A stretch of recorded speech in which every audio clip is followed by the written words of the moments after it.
Hey everyone, it's me. Welcome to my channel. And today we are going to talk about a small sauropod from Europe. So let's get into it. Alright, you guys know that Europe is not known for having a ton of dinosaurs. If you think about some of the most popular dino discoveries, they usually come from North America or Asia. But Europe has given us some pretty cool finds, such as Basilosaurus, the first whale monster, and Ankylosaurus, the iconic plated beast. But today, we are talking about a new mini marsupial. Okay, just kidding. We are talking about a sauropod that shrunk down because of island life. This is Europasaurus. And right off the bat, I want to tell you that this is not your average sauropod. See, sauropods were some of the biggest dinosaurs that ever existed. These included the likes of Argentinosaurus, Diplodocus, and Titanosaurus, all of which could easily top 20 meters long. But what if I told you there was a European sauropod that only grew up to around 6 meters? That's right. Over 150 million years ago, Europe was a land of many islands. And on these isolated worlds lived Europasaurus, a sauropod unlike any other. The closest relative of this dino would be the aforementioned Titanosaurus. And at first glance, it would seem like there's not much that separates the two. They both have long necks and long tails, and they're both quadrupeds. But that's where the similarities end.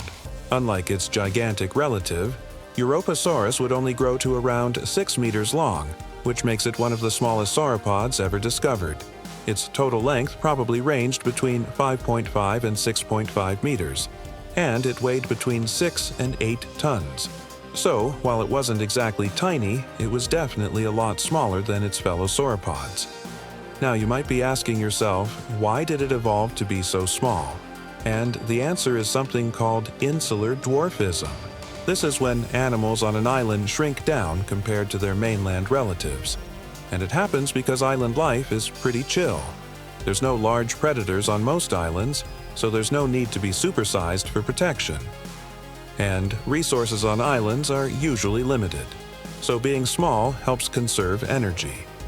Basically, island life isn't really an ideal environment for a 20-meter-long sauropod. In fact, being small helped our little guy thrive. This is actually a great example of natural selection. In the Late Jurassic Period, a massive continent called Pangaea broke up. This caused Europe to become a bunch of islands, which allowed different species to evolve along different evolutionary paths.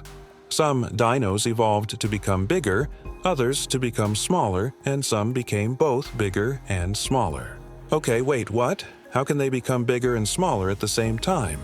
Well, basically, some lineages split off from each other and evolved differently. For example, on some islands, the ancestors of Europasaurus continued to grow larger, eventually leading to Titanosaurus. On other islands, the ancestral population of sauropods split off and became the smaller Europasaurus. So these two sauropods kind of evolved in parallel with each other. Cool, right? But why did the sauropods on some islands shrink down and not on others? Well, there are multiple factors that go into insular dwarfism. For one, the island needed to be big enough to support a breeding population of dinos. If there weren't enough individuals to breed, then the gene pool would be too small and the population would die out. For example, let's say there were only 5 ancestral sauropods that made it to an island. If they were all females, then the population would eventually die out because there were no males to breed with. Not very scientific, but I hope that makes sense. So this means that only sauropods living on larger islands would be able to thrive. And this would also mean that there would be more competition for food. Therefore, the smaller individuals would have an advantage over the larger ones because they would require less food to survive. Not only that, but the smaller body size would also make it easier to escape predators on land. Being small also comes with some benefits in the water. See, Europasaurus had a pretty long neck, but it didn't have a super long tail like other sauropods. Sauropods with longer tails like to use them to steer themselves in the water. But with a shorter tail, steering would be harder. Therefore, they would have to move around more slowly. This is why sauropods that lived on islands tended to be smaller. But how do we know all of this? Well, thanks to paleontology, of course. Now, paleontologists have studied the remains of Europasaurus to try and figure out more about its life. So far, they've found 17 specimens ranging from skulls to tail vertebrae to ribs. However, none of these fossils are complete. In fact, some of them are only represented by a single bone. This makes it hard to study since we don't have a complete skeleton to look at. But luckily, some of these fossils are pretty complete. One of these is a skull that was found in the village of Posidonia on the island of Chios. This skull was much smaller than other sauropod skulls, but it still had features that were characteristic of sauropods. For example, it had a low, narrow profile and a very long, slender snout. It also had a low-situated optic tectum, which is a part of the brainstem that contained important sensory fibers. This helped scientists figure out that Europasaurus was indeed a sauropod. Unfortunately, though, it took decades to find more fossils of this dino. This is probably because it was so darn small. When you're searching for fossils, you're most likely going to stumble across the bones of larger animals because they have a higher chance of fossilizing. This is called fossilization bias.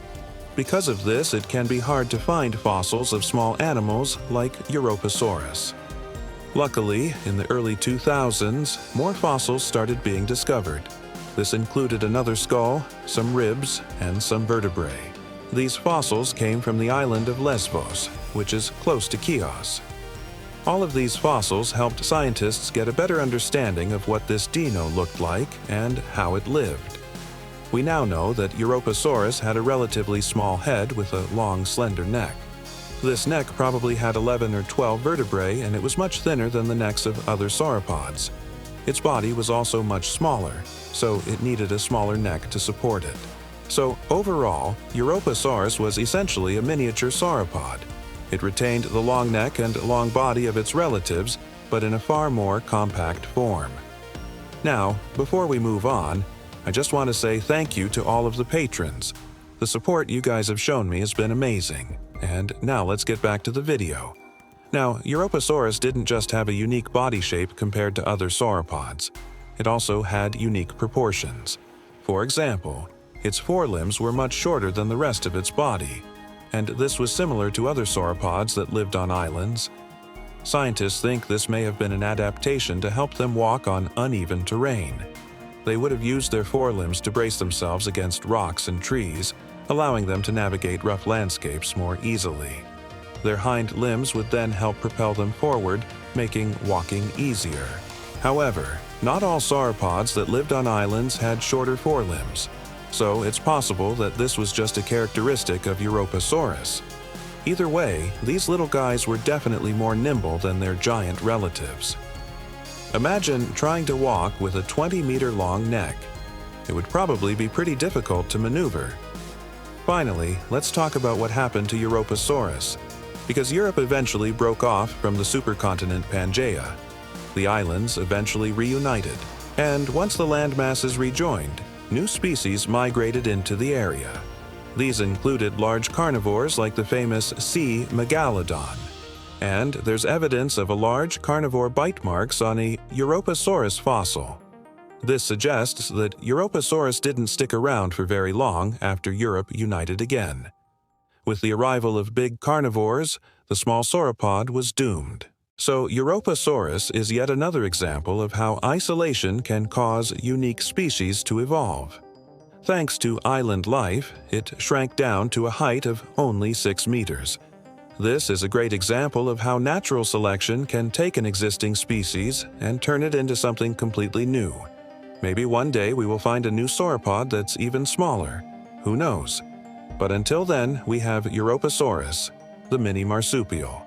Thank you guys for watching. It's me.